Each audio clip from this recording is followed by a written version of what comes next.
Hi, welcome back to my video. In this video, you are going to learn how to create a simple C program and how to execute it. Before going to write a C program, we need to install some of the packages. First, I am going to install Clang. Clang is a front end for the programming languages like C, C++, OpenMP, and also for Python. And now I am going to type apt install Clang. Okay, now Clang gets installed, and next I'm going to install nano. So now typing apt install nano.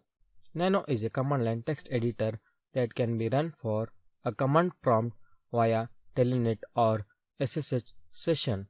It's going to allow you to create a text file or to write any program.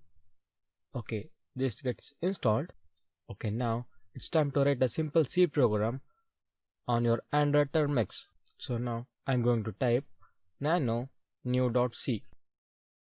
New.c is a file name.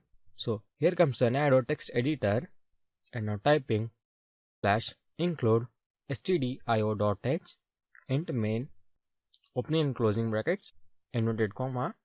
In that I'm going to type hello world putting semicolon. Okay, now I'm going to press Ctrl O to save the file, pressing enter, and next Ctrl X to exit from the nano text editor. Coming back to my termux, I'm going to compile this program by typing clang new.c. Okay, now program has been successfully compiled.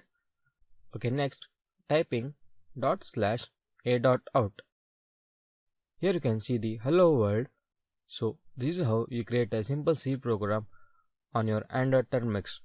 So you can make use of Android termux to write any program like C, C++, HTML or any text by installing these packets. So that's all in this video. Thank you.